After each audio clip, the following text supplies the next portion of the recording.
Monday means test after the preliminary finals. I will say the two teams David King had pegged for the longest were Geelong and the Sydney Swans. So kudos on that front. Kingy, welcome. Now, where are you? Good morning, G. Good to see you again. Now, we've talked about the Swans a lot this year. Yes. And as soon as they won on the weekend, all I could think about was they'll be holding the cup up and I'll still be saying. Just not sure about the Swans. What a cracking finish to the year. I mean, we've been spoiled this year. We really have. And we've got a lot to thank the players and the coaches and the clubs for. It's been a special year for all the right reasons. This is the only year I can recall really where 90% of our discussions have been about football. You know, normally it's the out of office sort of stuff or the back of office stuff that sort of hits the front pages and keeps us entertained. But what a weekend it was to cap it off. You were in Sydney. I was up there as well. I know there was only 45,000 there, but that was amazing. Yep. The place was pulsating. And I love the way they had, I don't know, you were in the other side of the ground to me. So we were over under the big scoreboard on the new area, if you like. It was a Bay of Collingwood, Bay of Sydney, Bay of Collingwood, Yep. Bay of, and we were sort of stuck in the middle of it. And no matter what happened, it got personal between the bays. The abuse that was going backwards and forwards was terrific to be part of. So well done, Collingwood fans, for travelling up there and making it such a special occasion. So we know what, we're searching for how. So the King's Gambit is essentially the final passage of play.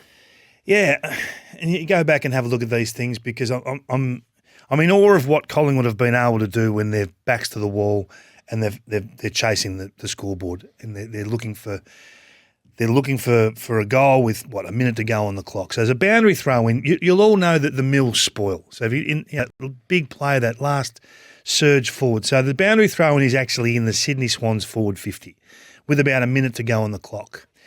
And I think one of the bravest heads-up plays that I've seen in a long time from Darcy Moore to leave Buddy Franklin. So Buddy Franklin's 30 metres from his own goal. Swans are 2 points in front, I think. Might be 2 points in front. Yeah. He runs down the ground as they're throwing the ball in and says to Franklin, I'm going. Yes. I'm going to go and win this game. You're going to come with me or not? Lance is not sure whether he's going to go with him, so he hovers. Hayward goes with Darcy Moore, and Isaac Quainer says, well, I'm going to go with Hayward. So the two of them are going down the ground with Hayward. Lance is still not sure. They throw the ball in. He gets caught up in the traffic at effectively centre-half forward for the Swans, centre-half back for the Pies. But the Pies are rushing numbers onto the ball. So there's chaos everywhere. But in the chaos, Darcy Moore is still making his way down the ground. Now, Crisp and Quaynor do some really funky play in the middle and burst free. You'll all remember Crisp driving that ball to centre-half forward. Mills is the loose man. He's owning that defensive 50. He releases and goes and makes the big spoil. Now, as his fist hits that ball, if you pause the vision, which I've done 100 times, Darcy Moore is out the back, walk-in goal, if Mills doesn't make the purest of spoils. Even if Mychek's able to knock it over, he's not aware that Moore's there, but regularly we see just forwards who don't think they can mark the ball tap it on. If that ball clears that pack, it's a walk-in goal. Collingwood hit the lead. Collingwood win that game. The ball spills. Elliott comes from nowhere, makes a smother. As Goey is about to pick up that ball, there's another player, I think it's Hoskin Elliott, coming from the front, so they both arrive at the same time. If you pause the behind-the-goal vision there, Darcy Moore is standing in the goal square by himself. So that ball, if that ball spiked forward, we are sitting here today talking about the biggest comeback, the best preliminary final win we've seen in decades. This would have been an Essendon versus Carlton type discussion that we're still talking about from 1999. Yep. This would have been exactly it. It would have been the smartest play you've ever seen from Darcy Moore. So this is footy's pull the goalie. Is Moore leaves what might be the last line of defence and becomes the spare in the goal square at the other end. Yeah. You just don't see it. Not off Franklin. You see other players do it, or I've got to go and pick up Callum Mills. Effectively, he's not going down there to pick up Callum Mills. He's going down there to kick a goal. He's not locating Mills at all. He's trying to get him behind. So clearly, and I just was talking with Gary and Bucks out the back. I couldn't believe it. So I had to show him. I had to say, look, have a look at this. because they wouldn't have seen it because they weren't there. They didn't have that luxury. I didn't see it on the day, but you go back and watch it. What would you say as a coach? So Craig McRae would say, we're endorsing this. So there's a level of coaching that you have to give a small tick to. We have to dare to win at the end. So take the risk. So Franklin could have had a walking goal at the other end. It goes to 8 points. And everyone says, well, where was Darcy Moore? Well, Darcy Moore's actually trying to win us the game. So this is where they're at, Collingwood. Now, they've run aground and their season's over. But the fact that they're not just playing footy, they're learning footy. They're learning the game, what's required. And we keep talking about situational offences. So we'll get to Craig in a moment. But I just thought for that game to finish in that way was spectacular. A 1 point result. You can argue whether Sydney went too defensive too early and all that sort of stuff. But I just think for Collingwood to have done what they did in that second half to make it a game, full credit to them.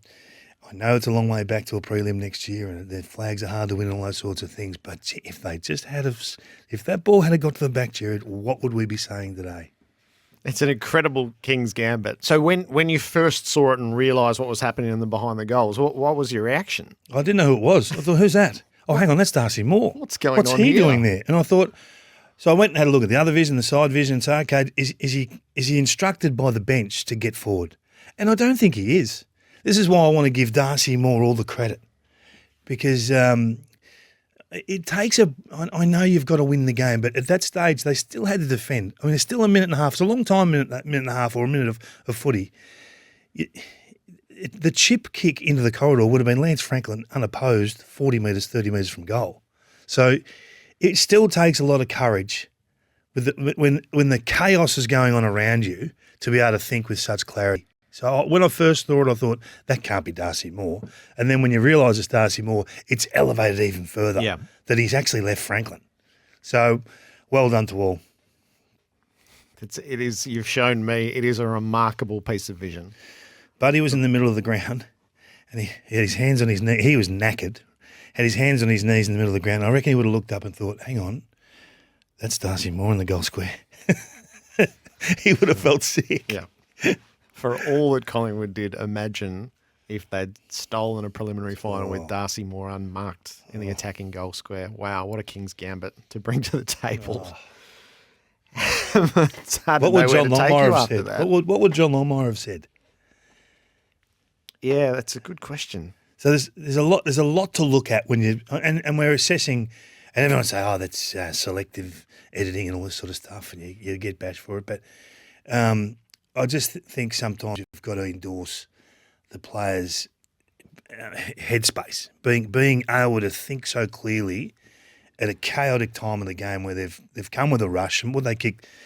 They were on fire at the end there. Felt like they were going to score. Every time Collingwood got the ball, felt like they were going to score. Yeah, is that they set their plays up so in the chaos of it all, the devil may care football. They set their plays up so well. As Kruger's running into an open goal, that was the brilliant play. It was just in the wrong hands, 17 other pairs of hands. I think that's a goal. Even Cameron kicks that goal, big lumbering fellow, but it was just the wrong hands with Kruger having not been in the game long. They did give themselves looks. The Mills spoil, so that ball I think is initially going to Cameron, then Myercheck arrives and you go, oh my God, Myercheck's going to, and then bang, there's the Mills spoil is a brilliant play in its own right. Well, he comes from 25 metres away. So he's effectively playing that goalkeeper role. That to me is easy, right? So it's easy. Coach says, okay, we've got 3 minutes to go, 5 minutes to go. Let's put Mills behind the ball. Now, normally that's Sam Reid. So it's a different play. If it's Sam Reid, he probably doesn't get there. He probably doesn't get to that pack because he has to make up 25 metres in an instant because the kick from Crisp is not a pure kick. No. It was half top spinning, side spinning, and it dipped hard. So it was an amazing effort to get there. And I agree with a couple of Swan supporters texting in, if my auntie had so-and-so, she'd be my uncle. Yep. And that's right. But we've still got to reflect on what could potentially have happened and acknowledge what the players did, regardless of whether they won or lost. All right, we've got lots of categories to work through. The big issue is clearly the grand final we have in front of us. There is a curiosity in all of the tactics that took place as Collingwood's approach to Lance Franklin in the first half and Sydney's protect a lead, which was remarkable to watch. Preliminary final integrity, the Lions didn't have any when they got there, and there are best bits all over the place. Maybe Hugh Sheridan gets a run in this week's means test as well. What? In the lime green suit. Oh. Singing Sweet Caroline. Live performance at quarter time. I didn't mind it. Nothing is more SCG than that. I didn't mind it, Jared. I think. I reckon that's what they got right. They got that right category. Craig McRae in the aftermath, who spoke for a whole community, I think. Tanya texts through, Kingy, overwhelming pride for the Magpies players, coaches, and all behind the scenes. It takes a village. To measure success just by grand final wins is too narrow in my book, notwithstanding the immense disappointment for the team in losing our 2 finals by a whisker, as we all know how difficult it is to win a premiership. It's been a thrilling and joyful season, both in the wins we did have and watching the very positive relationships develop among the group. So obviously superbly led by Craig McRae. And Daniel drove up Friday night and back Sunday, spent an unforgettable weekend with great mates supporting the team we're tremendously proud of, full of gratitude for the experience and the season, though maybe a few days before I get back in the car. Daniel no longer on the road. So he's done this with someone else's list. So he's hardly been there, Craig McRae. He's been there 5 minutes. He's done it on the back of 1 pre-season. The sky's the limit for this guy. I want to talk more about Craig specifically after we take a quick break. But this is not even with his list yet, tailored the way he wants to play. The grand final of 2022 will be contested between Geelong and the Sydney Swans. David King on the Monday means test. That is our big issue. There is no recent form to go on. They haven't played since round 2. They are both on extraordinary winning streaks, measured at 15 and 9, which has never happened before. There are so many elements of this which are there for theorising across the week. Give us your first take on what we've got in this grand final. Well, we've got I've been talking about this for weeks, okay? So we're talking about the runway, the premiership runway. Horny and I put it on the radars. The last 6 weeks of your home and away season, how many strings do you have to your bow? So we can't compare these two teams head-to-head, as you said, because they don't look anything like they did when they last played, and it was 6 months ago. So what are they doing well? There are 12 possible strings available to your bow with your ball movement, your ability to defend ball movement, your ability to win contests and clearance. If you're in the AFL top 6 for each of those components, we give you a little tick. They both had 8 of the 12 ticked. And they do it in different ways, but you know, Sydney are probably a better clearance and contest team than the Cats, which sounds ridiculous. And the Cats are probably a better ball movement team than Sydney, which should be the other way. They both sound like they should be the other way around when you're watching them. But because they do it in their own way, sometimes the eyes can lie with these two teams. So for the first time in a long time, it's Geelong that want chaos and Sydney want measured. The forward 50 of Geelong is just as good as the forward 50 of the Cats. The back 6 of the Swans is just as good as the back 6 of the Cats. So as always, all roads lead back to the midfields this week. So who's got the better midfield?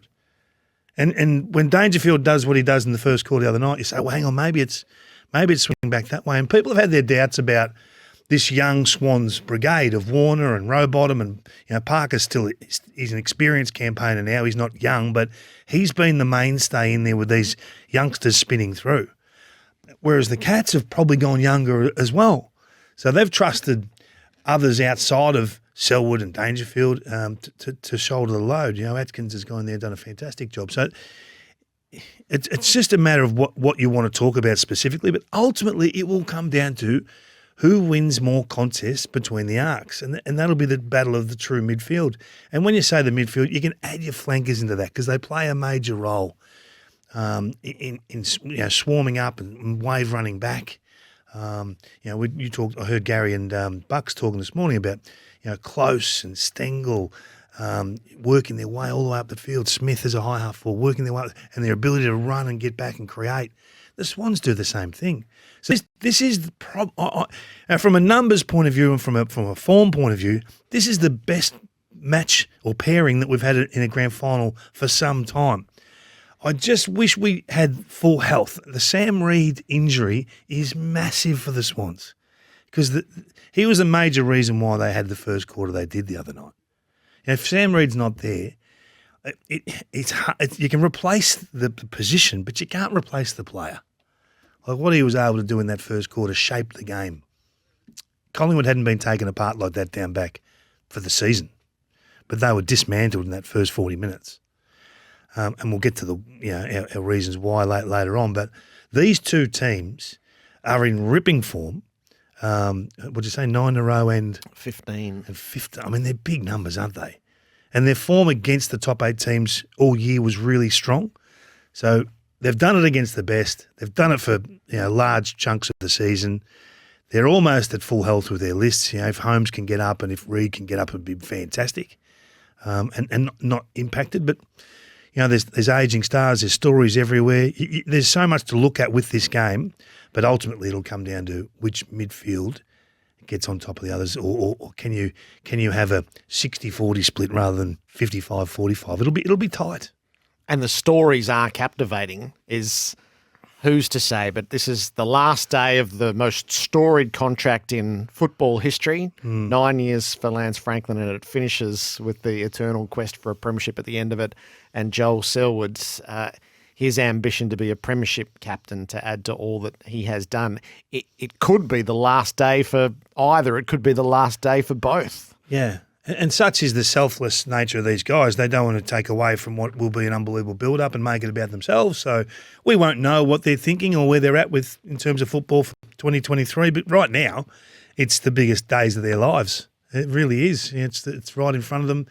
We always talk about preliminary final integrity and those sorts of things because these games are absolutely 50-50. And despite the fact that sometimes you see big margins in finals, because once the game's over, the fight stops, and one team goes on a run and can win by a stretch once they break the back of the opponent. So the margin itself can still be quite big, even though we still look at it today and say this contest is a genuine 50-50 for the first time in a while.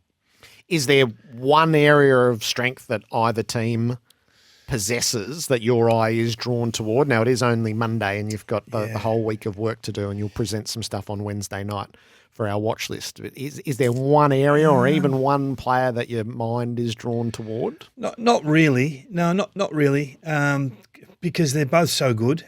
I don't think there's a one component where you say this team's dominant here. It'll all be on performance of those components. So can you the Swans tried to slow the game down the other night, right? And they couldn't do it.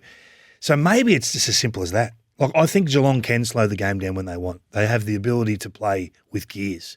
Maybe Sydney don't have the gears. And we haven't learnt that until the other night. So maybe that's not even real. Maybe that's just because of what Collingwood were able to do.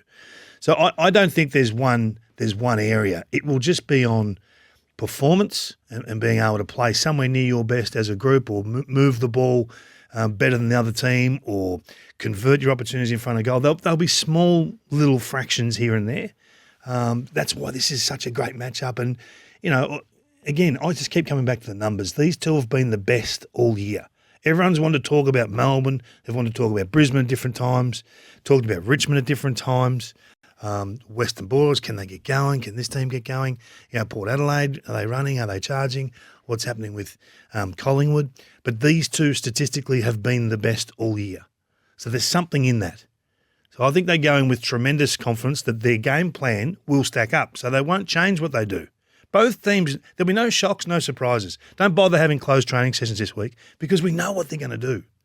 It's just a matter of can you handle it? Can you rise and defeat it? And then still play your game.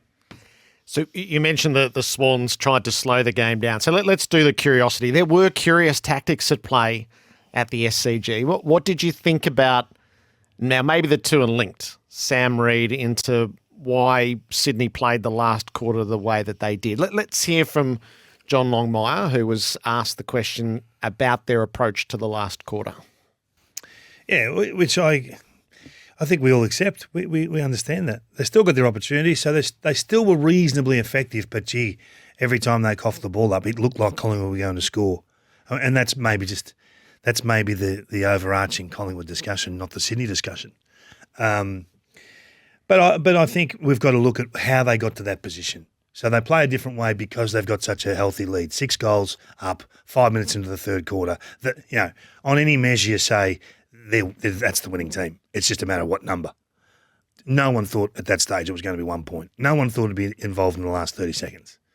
So I would prefer to talk about Sydney for the first 70 minutes. So their forward 50 completely dismantled Collingwood's back 6, and their defensive 50 has probably been the best all year. Have been able to hold up. So Franklin and Reid take 5 marks inside 50 in this period. The team take 9 in 70 minutes of footy. Collingwood give up 9 for 120 minutes of footy normally. So it's a big start. 11-7 from 28 entries. So the average against Collingwood the previous 6 weeks had been 40% conceding to score, 20% concede the goal. Okay, so they've gone at 64 and 39, so double those numbers. Huge numbers for the Sydney Swans. And I think in the cool, clear light of day, Craig McRae will look back and say, and there'll be a lot of talk about this, and they won't publicly talk about this, but the Moore versus Franklin matchup was the game. They got that matchup wrong at the start, and we saw what he did to Tom Hawkins 2 weeks prior. He was able to take 7 intercept marks, Darcy Moore, against Tom Hawkins. He had 0 at halftime.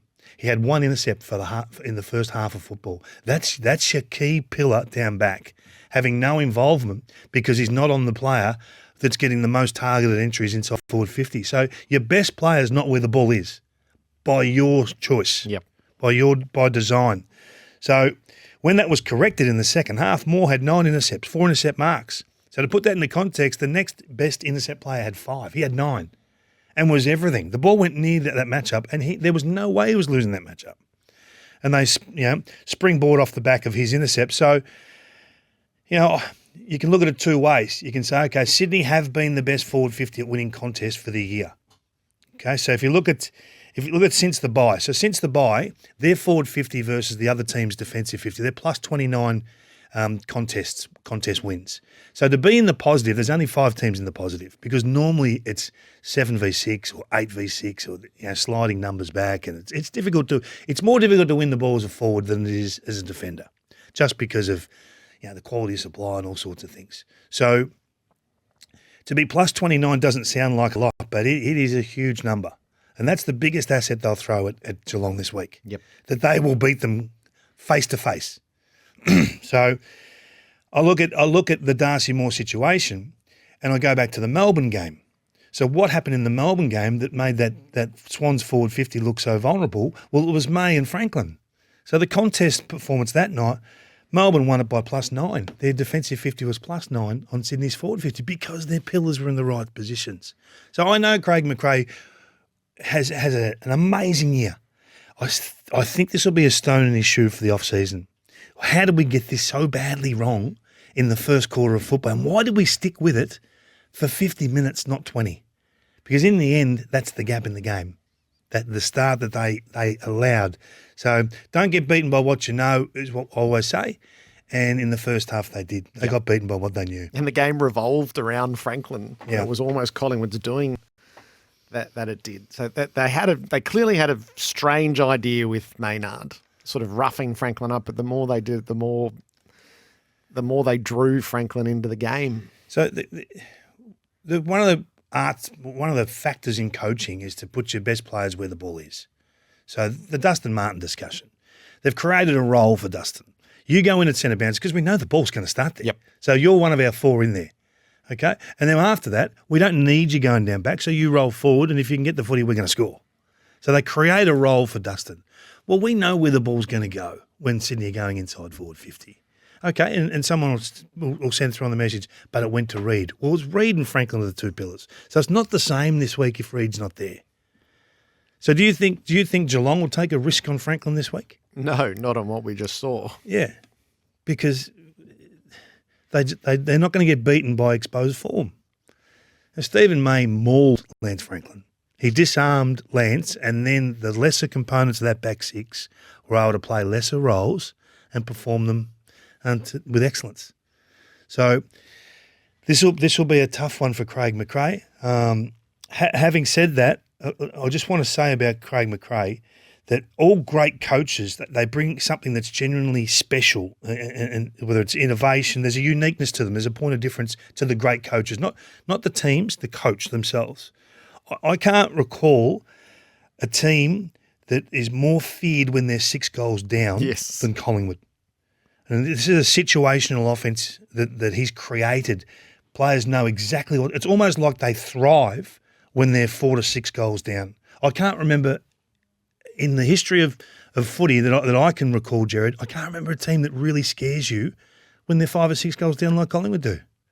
So it's a great launching pad, but I don't think there's any downside to what Sydney did on the weekend because they had to play the slow game for so long. It was like Luke Nolan on Black Caviar over at Ascot. The race was over, he dropped the hands, and then all of a sudden the race was on and he had to get the Black Caviar going again. So it was exactly like that. It's hard to play stop-start footy. So awesome game. Well done, Collingwood, but Sydney go through and they go through with assets. The last piece of the debate is around Jordan De Goey and what happens next, and Craig McRae was drawn to this immediately in the post-match. We've disagreed on De Goey. I'm a massive De Goey fan, right? And I think he'll get what he gets financially, Gerard. Yeah. No, I don't think we disagree too much on this. De Goey's place is Collingwood. His place is Collingwood. He should. Why is he should have realised it. Why is his place for Collingwood? all the shared heritage, and for all that they've been through, and for the way from a point where they were probably finished with each other in the middle of the year to where they're found out now. Not the football department, but I think the club couldn't really see themselves with De Goey, and I think for a few days there, I'm not sure De Goey could see himself with Collingwood anymore. Yeah, then they live the experience of the next 3 months, and his place is at Collingwood. I can't imagine why you would go anywhere else, having lived all through that you've lived through, and the difference will be maximum $200,000. Absolute max, but it'll probably be less than that. He's not getting lowballed at Collingwood. He's not going to earn the absolute maximum that he could. It's just such a great place. He is Collingwood's asset, and through the time he has been Collingwood's problem. And I think they've reached such a good spot. It would be a real shame if it ended. Yeah, I think the feedback on De Goey was overs. It's been at the high end every time he's made an error. He gets max feedback. Critical to the nth degree. Now, that's okay because he puts himself in that position and the whacks will come and they stick. It's a business at the end of the day. It's a business. This guy's got to maximise his earnings and it might be more than $200,000 a year. Given what he's done in big games and given what he's shown us again in this final series, his value has soared. It wasn't what it was 6 months ago. It wasn't what it was post-Bali.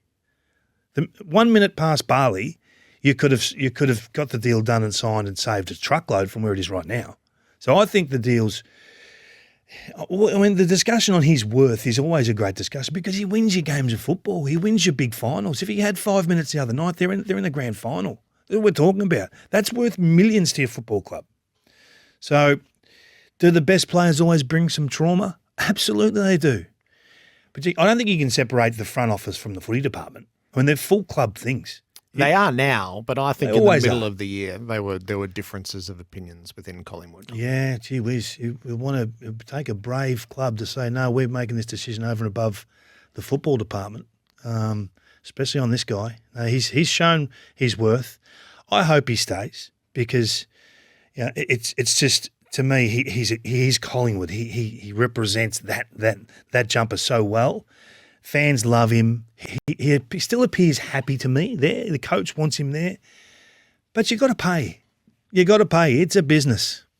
Clubs cut you pretty quick if you're not paying the bills. And we'll see that a lot in the next few weeks. The Grundy discussion will come. You know, we're seeing players torched pretty quick by clubs. So when the shoe's on the other foot, it's easy for us to say, oh, no, he should sign for less and look after the club. Why wouldn't he look after? Because I think it's looking after himself is to stay there. I think he can have the false economy and go, well, I'll maximise dollars and change my environment. Nah, Collingwood's home for De Goey. Collingwood's home. Yeah, well, we don't know what's gone on behind the scenes. We don't know what's been said to him at those times of need. And tough love can be just sometimes just tough and not a lot of love, Gerard. So I don't know what was said to him at the mid-year point, but some of those words might, in retrospect, been too severe. I'm just going to wait and see on this one. I think they'll have to pay. It won't be what it was. It's a different offer now, whether it's going to be greater tenure or up the ante with the cash. It is a different offer to what it was 8-10 weeks ago. Yeah, I don't think the offer will be different, so that might be the tension point. Preliminary final integrity will do that. The Lions didn't have any when they got there. We've got the best bits to go and the pressure index as well, which is always injury and selection in grand final week. Preliminary final integrity is the measure we use all the way through on the means test. What's your building look like in the penultimate weekend of the season? And for the Lions, it was a hiding at the hands of Geelong. So they didn't have PFI, Kingy, when they got there to be measured. So let's use Fags' own words, right? Because people think you're bashing Brisbane, and Brisbane supporters get upset with the way we talk about them. People didn't think we'd win a final. Now, why is that? Why is that? Why didn't we think they'd win a final? And they won too, credit to them, right? But why is that a conversation when they're such a strong home and away team and have been for the last 3 to 4 years? So you only get a certain amount of opportunities, okay? And I just wonder, and I'm critical of Brisbane because I don't think all their ducks are in a row. I don't think it works forward of the ball, and I don't think it works behind the ball. They need help in the midfield, and that'll come via some father-son love at the end of the season. I don't think they've got an intercept marker behind the ball apart from Harris Andrews. And they can say Marcus Adams was out, but if your whole thing's going to fall apart on one injury, well then who's their Tom Stewart? Who's their Dylan Grimes? Who's their Nick Vlaston? Who's their Paddy McCartan? You know, that just keeps intercepting the ball. Do they have one? They've got 2 high half backs who can't travel, that don't run. So when they get any sort of speed against them, they're in trouble. So I think there are a lot of holes. And we come up with preliminary final integrity because if it fails on preliminary final round, or you know it's going to fail against the very best on preliminary final night, then what are you setting up? So there are 2 things that I always come back to, and it bores people, I know. Geelong were forced into 55 turnovers for the night. 55. The AFL average is 70. Through the finals, it's been 75. They were forced into 55. So why is that? So what's the core of that? So if you can't put the game into turnover and you allow Geelong time to move the ball down the ground and get it to that potent forward 50 and Tom Hawkins was everything for them the other night, then you can't win. You can't win. So if take away 2020, right, because of the shorter games and the numbers are all over the place because of the COVID-impacted season. So of the last 120-odd games the Cats have played, there's only been 10 games where they've committed fewer turnovers than that. 55 is an incredibly low number. That's home and away games. This was a final. They couldn't get Geelong into turnover in a final. So why? So unless they find the answer for that, is it pressure? Is it the way that they play that doesn't allow them to win the ball? Are their forwards? Do they put enough forward half pressure on? Are they too tall? What I mean, until they can answer that, and they might say, "Oh, that's a one-off." There's a lot of excuses, a lot of one-offs. Oh, we were very good, against this team. We were very good against that team. This just didn't work for us. There's a lot. I personally am not a fan of the way they play, and there's a little bit of defend with possession about Brisbane. I don't think that ever works. At the pointy end of the year, we saw a second half with Sydney. It didn't work with Sydney. So if it's not working for every other team, why is it going to work for you? So I don't know. I just get frustrated. And then I'll just give you a quick snapshot of what we're seeing when we watch the game. So the first bounce of the game. So Lachie Neale's at his best. Lachie Neale's come second to Brownlow. He's a Brownlow medalist. He's a star. But he reverted back to that dump kicking Lachie Neale that we've seen before. That's not the same product as the leg driving, get yourself out. First centre bounce of the game. He grabs the ball, he steps. He could take 3 or 4 really piercing movements and get himself out into space and drive the ball inside fit, but he doesn't. He snap kicks the ball, it spirals up in the air, off to the wing. Max Holmes, 1-on-1, defeats Robertson. If you pause the play there You've got McCluggage who's charging forward. He's 10 metres to the goal side of Patrick Dangerfield, but Holmes wins the ball. So straight away you say, okay, if Brisbane had won that ball, McCluggage is off and looking like scoring. That is him, right? That is him. But they don't win the ball. So now it's going the other way. Guess who kicks the goal? Guess who marks the ball inside 50? Now, they're little things, but they are there every year at this time of year. I don't know how many times we can keep showing that stuff and have alibis made. Oh, but if Brisbane win that ball, we're scoring. Yeah, but you don't win that ball. This is the discussion. If it's all duck or no dinner, what is that? Is that really going to stack up? Do you really want to win things on a coin flip? So I get frustrated with them because I think they've got significant talent, but all the components don't fall in the right spots at the right time of year for me. Yeah. So the fifth, fourth, that's where you have to measure your preliminary final integrity to work out whether it's going to amount to the premiership run. That's where the Lions find themselves. Charlie Cameron, back to full forward, coming out of the goal square again. What's worked the previous 2 weeks? Charlie High, back-leading Charlie. Back-leading Charlie's unstoppable. Yeah. Goal square Charlie, beatable. So there's little things that just revert back, and I say, why? Why? I mean, if this has worked for you over the previous couple of weeks, what are you doing here? So I think they've got massive decisions to make in the off-season. You know, you just can't keep rolling on and expect things to change. So the pressure index is injury and selection. Health's your best player at this time of year, and both grand finalists have a very real health issue to deal with. Max Holmes and Sam Reid, and then what to do at selection should those players... Well, first you have to make the judgment call, and then you have to work out who's the next man in. Gee, it'd be a tough call to be making, wouldn't it? If you are you're the head of strength and conditioning at Geelong this week, Gerard, you've got to go into Chris Scott's office and say, yes, he's right to go, and you know it's coming back. Will he get through the game? Will be the first question that comes back. Put yourself on the line. You're affecting our ability to win this grand final. If you get this call wrong and we lose one of our speed players, and he's been a significant member, Max Holmes, not just an also-ran wingman. You know, everyone talks about ratings and he's the number one rated wingman. If he is Geelong's speed through the middle of the ground, and he's playing now, we talked about him a couple of weeks ago, he's playing now with some real dare and understanding of what's required, stepping through traffic. He's become a score maker, and they're hard to find as wingmen. And I looked at his contested possession numbers. He's probably got the highest contested possession percentage in terms of winning contests versus uncontested possession as a wingman in the comp. He's almost 40% of his possessions come from winning contests. That's a great asset to have. So he would be a very difficult player to replace. Now you can bring in Menegola or Parfitt or one of those guys, but they're not going to be the same product as this guy. So I think that they will end up taking the risk by the sounds of things. I think on Thursday, this is a hamstring actually plays to your advantage. Is you got to line him up next to Rowan Browning over 100 metres at Kardinia Park on Thursday and say go. And if you don't rip your hamstring, you play in the grand final. And if you rip your hamstring, you watch from the stands. What if? Yeah, okay.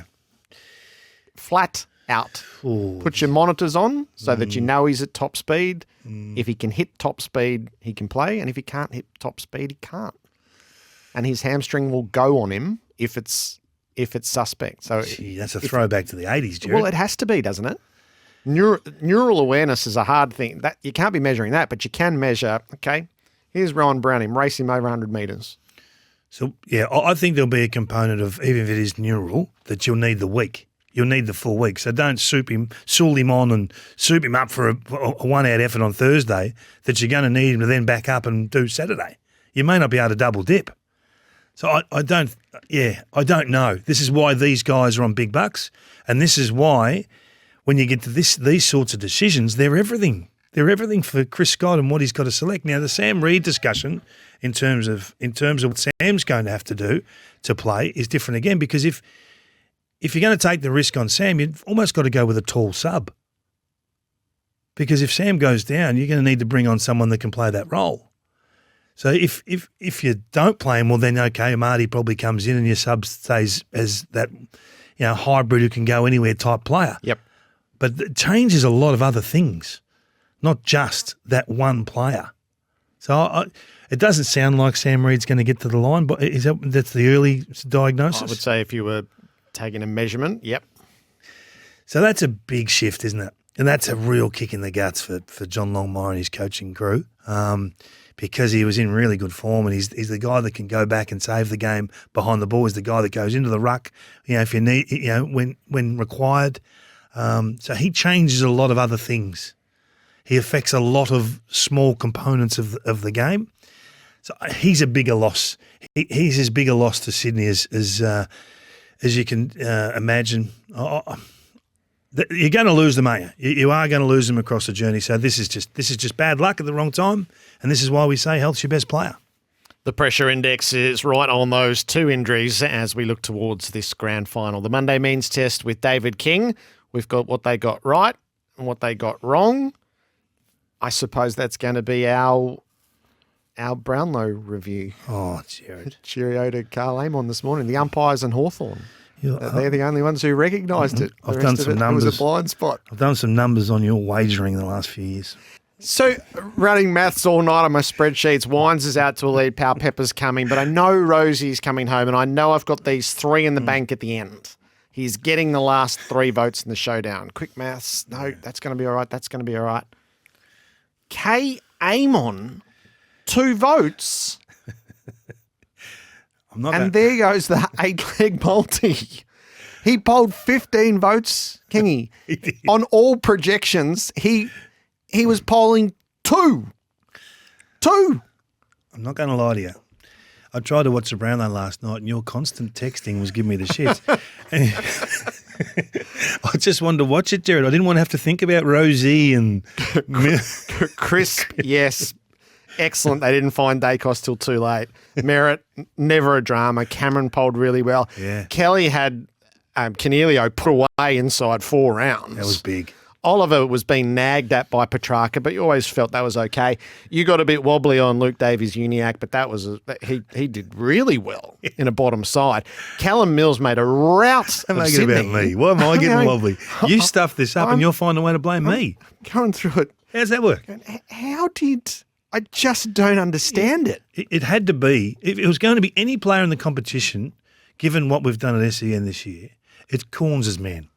Rosie. It was always going to be Rosie. So I'm left with a whole lot of thoughts. He's meant to be the best player in the comp. In the aftermath. A whole lot of thoughts. Not the least of which Kane said at one stage, Kenny should stop playing Carl Amon. And I at the time thought, no, this is everything that's wrong with the modern media. Kane was right. Of course he should have stopped playing Carl Amon. I tell you, we should stop playing. Because your multis, that's another one. That is a hard way to lose an 8-leg Brownlow multi. That's hard. Yeah, that's a tough one. That's a tough loss. $14 too. Yeah. I'm putting you on mute next year though, grand final night. Oh, Brownlow night. Yeah, no, I think that's the fair. Sunday rocked you. I think the 24-hour, the pulling it back to the Sunday night really affected your I did prep. a second lot because another I had a second 8-leg multi where I made a few fancy little changes. Did you give us the B and set? I lost on Rosie there as well. Did you give us the B set and have another A set of Kennedy, Prestia, and Steele in to mix around with the others? Oh, so I had 2 8-leggers running, and they both lost on Carl Amon. It's going to take me years of counselling to get over this. There will be smarter minds than mine that'll be able to work out if you had one of those. You just press buttons on there. There's the Trixie's, the 3-wigger, and there's this. Right. If you had a sort of mixed and matched it in a way, you probably should have made a small fortune, Gerard. But as it turns out, you've cost us all money again. And all I can do is apologise to all of you, but I do feel like A, we got a great run for our money and felt like we were winning the whole night, and B, we got beaten by Dandy Andy. And all these years later, I mean, how do you rationalise it? We went to Flemington, they gave us badges for Vo Rogue, they gave us badges for Bone Crush, and we got beaten by Dandy Andy. Look, last time I saw it coming with the ruckman, I didn't see Carl Amon being the reason. I must admit. You're a bit stiff. Great. It is a great night though, isn't it? Yeah. That was a great count. It was a great count. Fantastic winner. Surprises everywhere with some So of the votes. I floated past you with Tex at $11 to win the Crows on Thursday. You did. And he got such a big lead. There was he just in your- Laird missed completely. Was he in your other multi? No. In your A set? No. I just $11. That's a big yeah. one. So that's the biggest outsider to win the club outside of K. Amon. What price was Well, he was K. any Amon? other player. What do you mean? Yeah, he wasn't in the. He wasn't How in many? the betting. Was there 6 players nominated? How many? 4 nominated? I've got spreadsheets everywhere, and Carl Amon's name. Do you know the official Brownlow sleep predictor? last night? Do you know the official Brownlow predictor? How many votes they had Carl Amon on? No. Zero. And he got 15. And he got 15. But on the spread, coaches' votes, Herald Sun, AFL Nation, Dr. X, 2. Dr. X. 2. David. Who's listening to Dr. X? I factor his work in. Now, listen, there's 3 people that have really struggled to sleep since the preliminary final rounds. Craig McRae, Chris Fagan and G. Whateley. It's a long year to come back to this point again, Gerard. It is. It takes so much work to get back to an 8-leg Brownlow multi that you feel like you've got. Anyway. Wrap for Paddy Cripps, though. Can we just speak about him, like what he means to Carl? There's a text just has come through. Has there ever been a team that's won the Brownlow medal and the Coleman and not made the finals? Oh, God, that's a special category, isn't it? That is a special category. Maybe the Swans back in the day. Would Warwick Capper have won the Coleman when Gerard won the Brownlow? There was a list of we'll take a break, and there's a list of players who've won the Brownlow in recent times without making the finals. We'll see if we can marry that up. All right. We'll bring the means test to a close next. Lots of messages here. Hey. Not getting away with it that easy. I want your seedings, please. Oh, seedings. Yeah. For Red Energy you've Moving been House. brutal on 1 or 2 teams. Call local energy retailer Red Energy. Okay. What do you got? I've got Carlton at 4. I think when you reassess what happened in that final round and Brownlow Patrick medal. Cripps wins the Brownlow medal that day, Justifiable. I've got Sydney at 3. Still just grappling with the Swans. Who's it 2? Oh, I've got Collingwood at 2. I think if that ball gets to Darcy Moore out the back, they're in the grand final. Got Geelong at 1. Don't tweet that, please. Yeah, no, don't. That's for us only.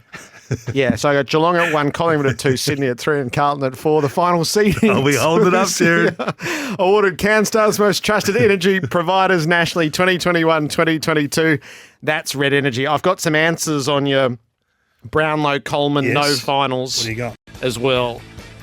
87, Plugger won both and St Kilda missed the finals. Doesn't really count. Cochin, retrospectively, the Brownlow in 2012, Revolt, the Coleman didn't make finals. Doesn't really count. It's a Carlton win again. Oh. I'll tell you in a moment. Oh, no.